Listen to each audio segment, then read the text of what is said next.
Welcome to the Her Story Circle podcast, the podcast that brings you the extraordinary tales of everyday women who are changing the world. I'm your host, Gertrude Mache, and I'd like to acknowledge traditional custodians of the land on which we meet today. I also like to pay my respects to elders, past, present, and emerging. Every week, we dive into the lives, challenges, and triumphs of women from all four corners of the globe. We're here to inspire, enlighten, and connect, sharing stories that uplift and empower. So grab a cup of coffee, settle in, and join us as we explore the incredible journeys of women shaping our future. This is Her Story, where every woman's voice matters. Hello, everybody, and welcome back to the Her Story Circle. This is Gertrude Mache here in beautiful Melbourne, Australia. And today I am graced with the presence of yet another inspiring guest. Welcome, welcome, welcome to our tribe. Please tell everybody your full name, where you're based, and share your story with us today.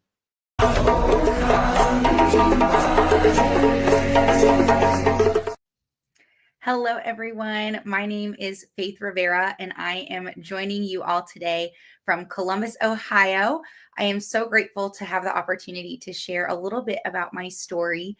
I always say that mine is a little bit of the non-traditional one. As an entrepreneur, I feel like a lot of people grow up expecting that they are going to run a business or have that entrepreneurial desire. And that really wasn't my story. I grew up in a single father household. I was the oldest, only girl. And my dad has been an entrepreneur for longer than I've been alive. So I've always had that in the back of my mind that, some people, not being me, can make it in this world as an entrepreneur. I saw some of the blessings and the curses, so to say, that my dad was going through raising us, raising me and my younger brothers, but never saw that being my path. I always knew I wanted to help people, but really didn't think that I had what it took to run a successful business and impact people in that way. Fast forward to college, I was still really confused. I really didn't know where I fit in the world. I've always known, like I said, that I wanted to help. I've always known that I had a deeper calling, but never really felt like I fit in anywhere. Every professional job that I've ever had or every setting that I've ever been at, I'm typically the youngest person by far and always have felt that I was building someone else's dream. And that never really fully sat right with me. I was always grateful for the experiences that I had, the connections that I've made, and really the skills that I got to learn along the way. But there's always been in my adult life this kind of underlying yearning that there was something more out there for me. And even once I did decide to start my own business, Aloe Civitas Consulting, about 3 years ago, I still put it on the shelf for a good year. I kept telling myself, this isn't a good dream for me. This is someone else's dream. Who am I to run a business, to be successful, to help people elevate their lives, and really took away from myself the opportunity to step into that power. It wasn't until my husband found out that we were going to be moving from the state that we both grew up in, moving from the North Texas area up to Ohio, that my eyes were really opened that this could finally be the time that I get to build my dream and really step into my truer calling. I had my LLC for about a year at that time, but didn't do anything with it. I had the name, I had the website, I even had the marketing, and I had somewhat of an idea of what I wanted to do, but was scared to take that next step. So what does any person do that's in my situation? They kind of run away. They're like, nah, we'll deal with that a little bit later. So kind of avoided the topic for a little bit, but eventually my husband came to me and said, okay, Faith, I think this is the time for you to really focus on building your dream and focus on building something that only you uniquely can do in the world.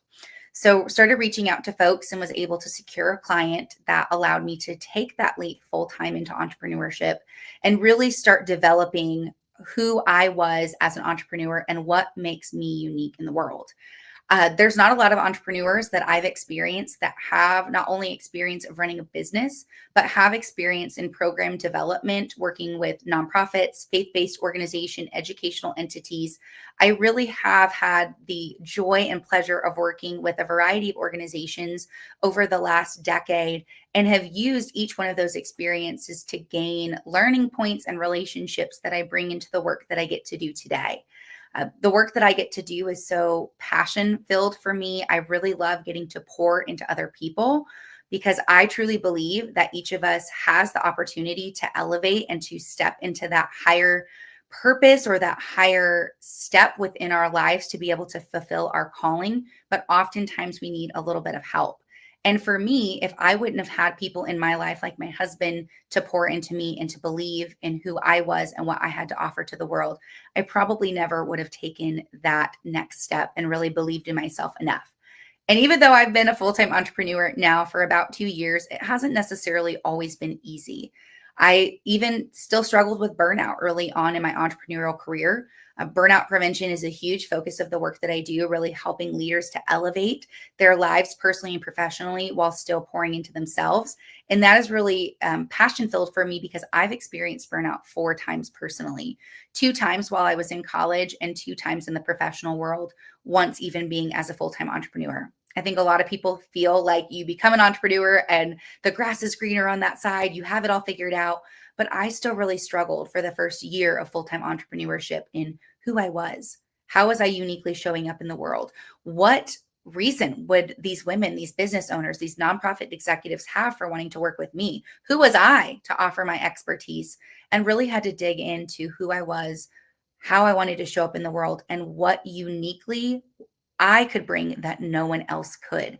And now I've really stepped into that and have that burnout prevention piece be such a key pivotal focus of what I do because I've experienced it so many times. I can keenly remember it was a December morning back in 2023. I had been a full time entrepreneur for about 6 months. And I woke up one morning, like literally wanting to rip my hair out of my head and just sat there like, Faith, what are you doing? You've been doing this business full time for 6 months and you really don't have a lot to show for it. You're exhausted, you're bitter, you're angry, and you're not attracting any of the clients. And what I realized is I couldn't tell you who I was serving, how I was serving, and why was the work that I was doing meaningful. And so spent a couple of weeks really diving in to those things exactly. Your why is really your driving factor behind anything and everything that you do, whether it's in life or business. And I had to get really clear on my why. That is one of the very first things that I work on with my clients, but I wasn't doing it. I wasn't figuring out what my why was for the work that I was doing and why I was getting up every day. And so, through those couple of weeks, spending that time really not working with clients, but focusing on me as the leader, as the business owner, as the person, learning how I needed to pour into myself so that I could pour into others was such a pivotal transformational moment in my life and in my business that I was really able to start showing up authentically as me, helping other women to show up authentically as their selves and to really elevate their life, their impact, their income, their community through being grounded in their why and their purpose. And now I love that I get to do this work each and every day. I get to wake up every day and pour into other people and still have ways in my personal and professional lives that I pour into myself. I think we as women sometimes struggle with that we wear so many hats, that we are givers, we're moms, we're wives, we're business owners, we're leaders, we're insert whatever other title you want. But something so pivotal to me that I learned through so many trials and errors is that if you're not taking time to pour into you as a person and pouring into multiple areas of your life, not just your professional life, you're going to be leaving your life unfulfilled and you're going to be experiencing some level of burnout. And that's really what drives me now. And the work that I do is to help women elevate their life in a way where they can show up authentically as themselves. They can live that truest, highest calling in their lives, and they can do it without the burnout. It's not a badge of honor. I'm actually even writing a book on the topic that will be released early next year. So thank you for allowing me to share just a little bit of my story and excited to dive in a little bit deeper. Wow. I'll tell you, Faith, everything you've said is music to my ears because Women just don't know how to find that balance most of the time. Yeah, We give and give and give to everybody else but ourselves. Now, let's unpack your story and go back to the beginning. please. Can you take us back to your childhood? Mhm. What was it like growing up in a single parent household?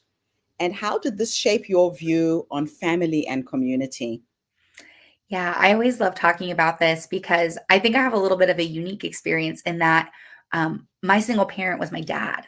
I feel like a lot of people that I've Oh, met wow. are raised by single mothers, but I was raised by a single father. And I definitely feel like it allowed me to experience some things that I probably wouldn't have.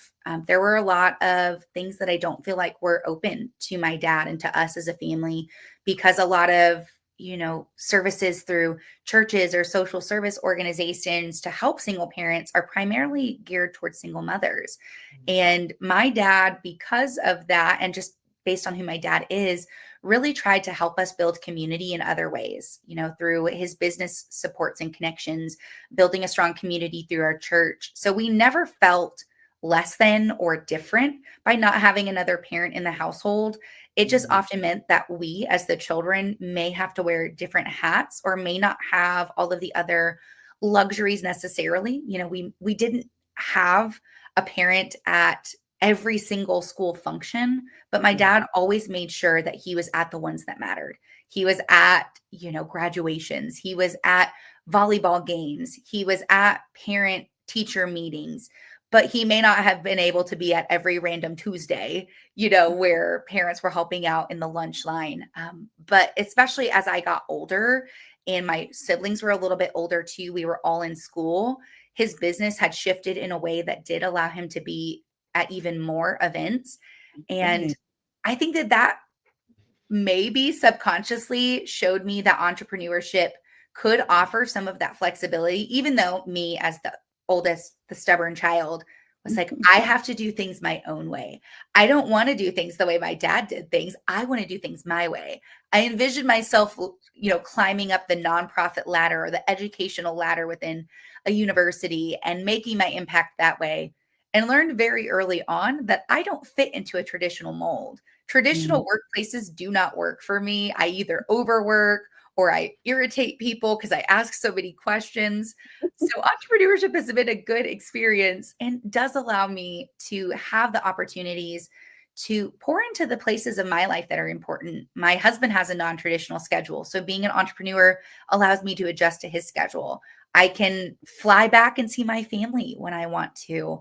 And so I definitely think my dad setting that example early on kind of gave me a taste of what it could be like as an adult too. That's an incredible story. Thank you. Now, you mentioned that your dad built a strong community around your family. What are some of the values or lessons from that time that still guide your work today? Yeah. A lot of, ironically enough, a lot of the people that my dad surrounded himself with were also other entrepreneurs. So I would Okay. definitely say that hard work and very value driven work were things that we saw very early on. Hmm. The story or the mentality that, we are uniquely given gifts and talents that only we have. So how are we going to use our life to share those with others? Those kinds of conversations constantly happened around our dinner table. We also really were taught, I think, the importance of community and building strong relationships. My dad doesn't have a strong relationship with his biological family. It wasn't a good home environment for him that he was raised in. And so it was really important to him that all of us as siblings were very close, that we were close to him, that he gave us what he didn't have. And even to this day, my siblings and I are very, very close. Some of the friends that he brought around that we were raised amongst their children. We're still really close to those people today. And I can imagine what my life would have been like if those other business owners, those other strong leaders and friends in my dad's life, what our lives would have looked like if their kids didn't get raised in that environment and still, get to be friends with them today. Mhm. Now, as a young woman growing up without a mother figure, tell us a little bit about your mom. Did you have a relationship with her? Do you still have a relationship with her? And how did it impact you? Definitely. I do feel like Now, my mom and I are very close. We talk on the phone, a couple times a week, but Mm. there was some hurt growing up. My parents had a very nasty divorce, right or wrong, good or bad. There were some hurts that had happened. And it did take a long time to rebuild what happened. There was a lot of trust that was broken between my parents. And so part of it was my dad being in a place where he could trust us with our mom. But part of it was us figuring out what kind of relationship do we want to have with our mom. Because my dad was very open with us about a lot that had happened in their marriage and in the dissolution of their marriage and why he had custody of us. Mhm. But I think also really wanted us to still try to have a relationship with our mom. So Yeah. we would see her, at least once a year where she would fly out to Texas because she lived in another state. We would talk to her on the phone very often. But then as an adult, when I got to kind of step back and learn more of all of the different factors that influence why marriages and relationships dissolve, what Um, happens, people dealing with mental health issues, I was really able to have a little bit more, I think, empathy than I did as a child. There was definitely some anger there and a little bit of resentment as a child just because I didn't know. I internalized a lot of it too, thought maybe mm, part of it was my fault. No one had ever told me that. No one had ever even insinuated that. But as kids, sometimes we internalize things that aren't supposed to be internalized. But I yeah. think as an adult and also through the personal and professional work that I've done to try to understand my background, what, experiences I've had, my own limiting beliefs, I've really been able to see where both of my parents came from in their situations and Yeah. have been able to empathize with them a little bit more and see them from a better light. Yeah. At the end of the day, our parents are human, right? Exactly. Yeah. So, what sparked your early interest in understanding human behavior and development? Was there a particular moment or experience that pulled you towards psychology and education? Um, I don't know if it was one moment in particular, but my dad, through a lot of the work that he does in his business, does stuff within the world of neuro linguistic programming. So, understanding how our brains work and how we make change and very psychology driven. And Right. I thought, well, that kind of sounds interesting. I've grown up around understanding a lot of those conversations. I thought I was going to be a therapist, realized Okay. early on I don't want to deal with insurance and people that much. Like, I don't know that I can take on other people's stuff like that. Right. So then, as I was diving into the field of developmental psychology and positions started opening up, I thought maybe I could dive into the education world. Realized very early within that I liked more of the systems level work. I Right. like looking at what's happening at a higher level and figuring out what differences could be made to impact a larger group of people. That's kind of Yeah. how my brain works, is seeing patterns and seeing things. But I do remember there was one class that I was in college. My minor, or my kind of focus within my degree, was on family and community. So I did a Gotcha. lot of classes where we like created programs, and we did like family law where we were looking at laws and how they impacted. And I remember creating this program, a makeshift program in one of my classes. And it really just showed me, like, program development is something so cool. You get to wear all the different hats, you get to really design something to help people. Again, never thought it would be a career, but I just thought it was really cool. Mm. And that really solidified for me, at least, that there are people out there are programs out there that really help people. I just didn't know that life would take me down into the nonprofit world and education world as a way to do some of those things. Oh, I love it.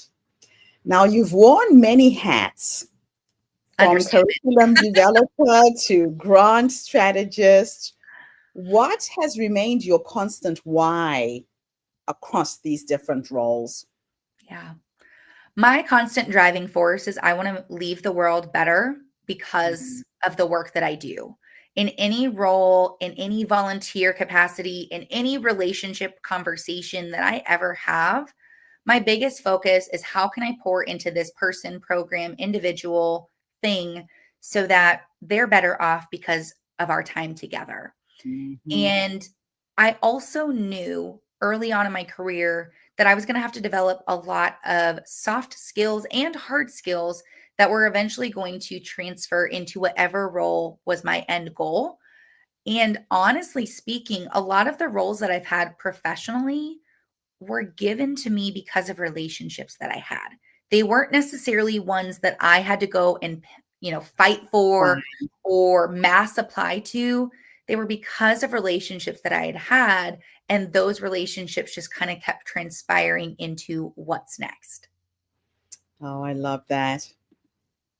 Now, how did your education in human development and family sciences deepen your understanding on how experiences impact people over their lifespan? I think part of it was like we talked about, why did I go into that field? I wanted to understand what happened to me and like my family background. So that was the original interest, and did so much diving into books and podcasts and my classes.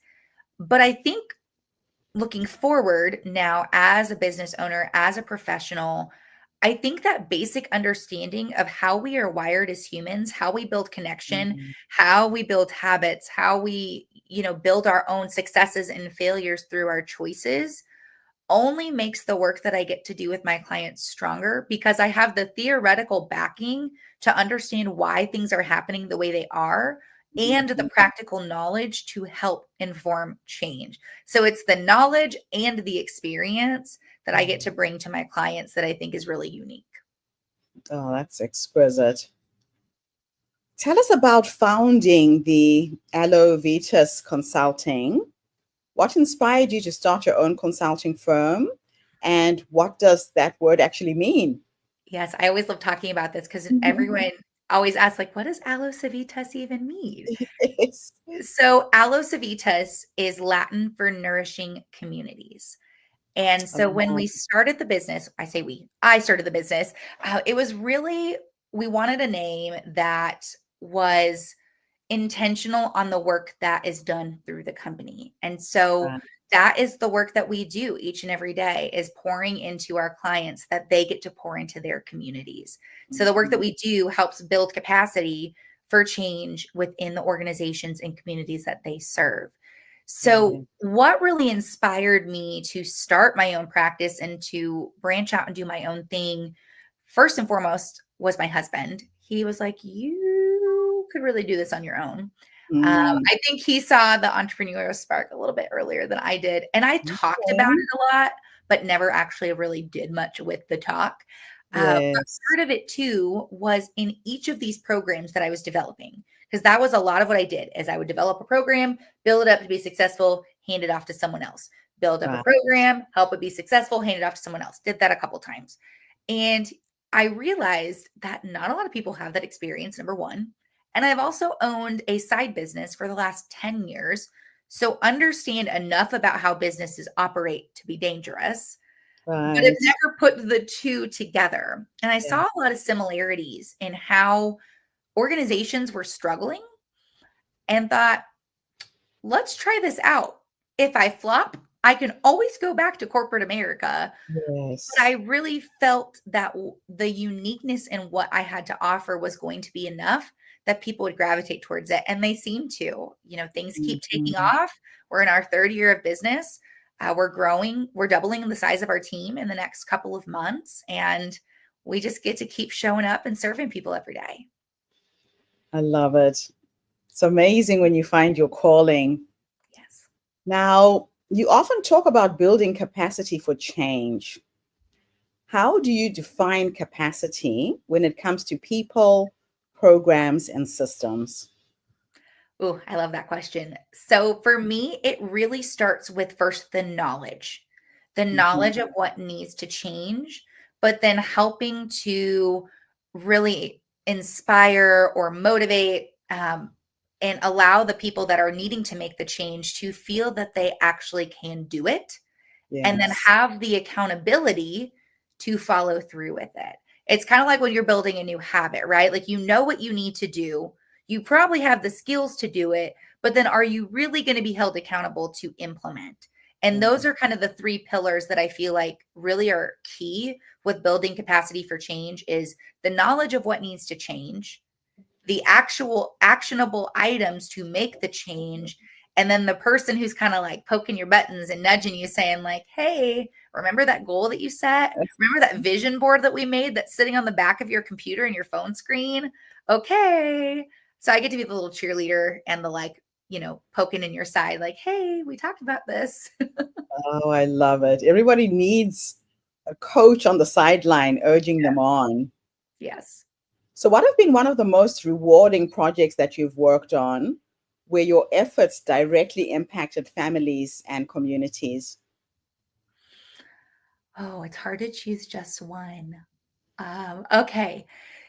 One of my longstanding clients, they just celebrated their fifth birthday as a program. It was a program that I got started with, like built up from the ground, but then transitioned into consultant capacity um, in the last 2 years. And just seeing how this little baby program that was once barely a thought and now is spanned across, you know, thousands of, what is it, thousands of square miles, like this range of that the program serves is incredible, and they're being highlighted in national stages and seeing the numbers of the families that are impacted. We review their data quarterly, and Mm, to me that has just been like one of the biggest blessings and full circle moments of my career. Is something that was once a thought is now impacting tens of thousands of families in the state of yeah, Texas, and seeing that even though staff may change,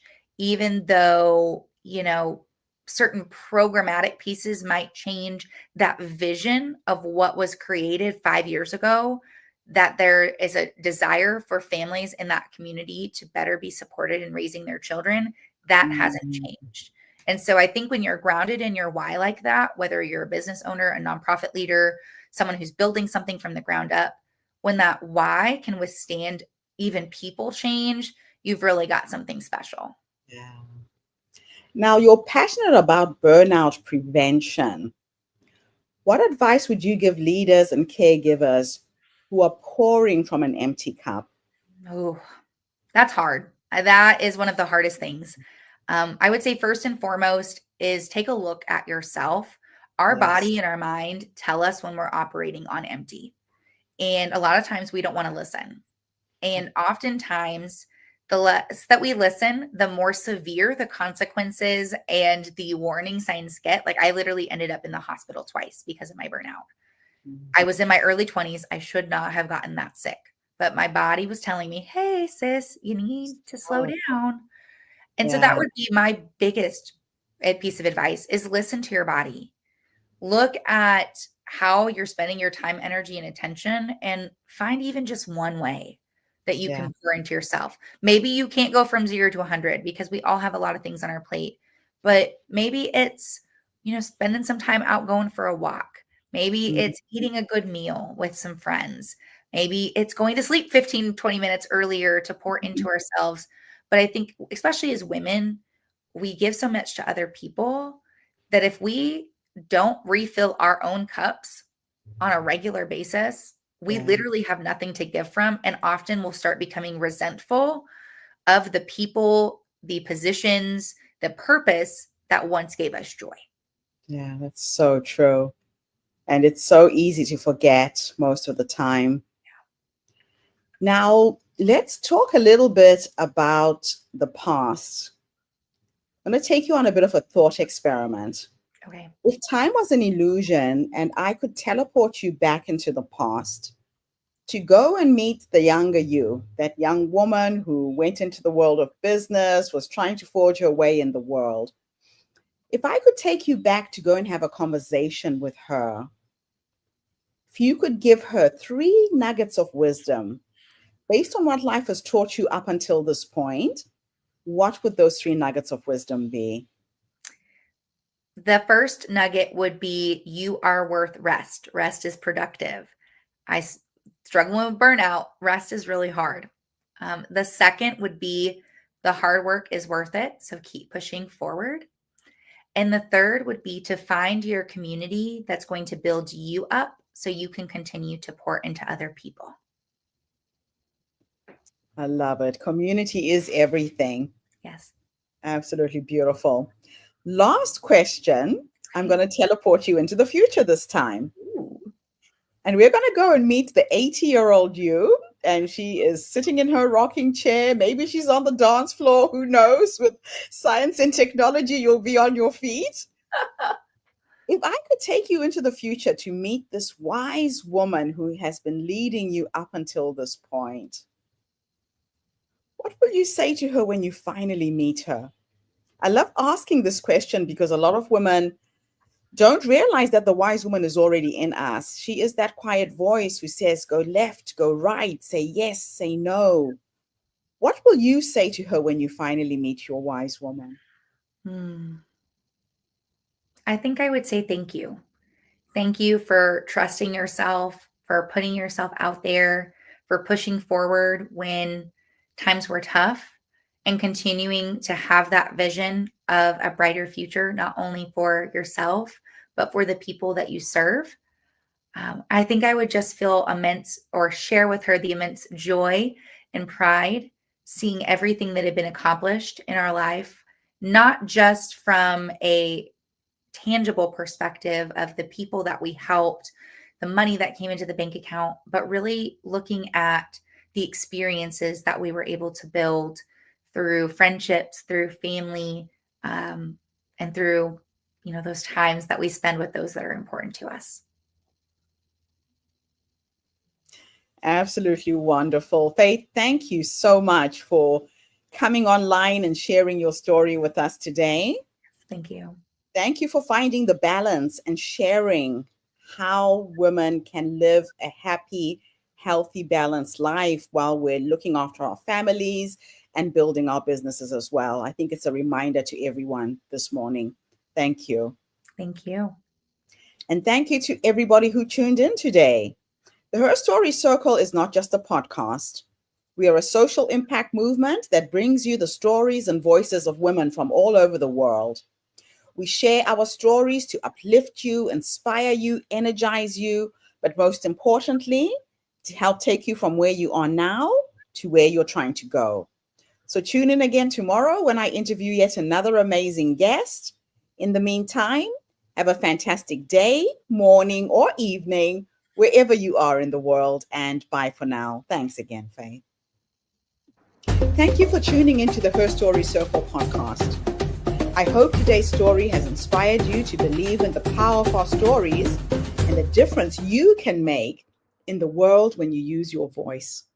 I'm Gertrude Mache, and it's been an honor to share this space with you, where voices from all walks of life come together to weave a rich tapestry of diverse perspectives. Don't forget to subscribe, rate, and review our podcast to help us share these stories with more listeners. Follow us on social media by looking for the Her Story Circle podcast for more updates. And join us tomorrow for another episode filled with courage, resilience, and empowerment.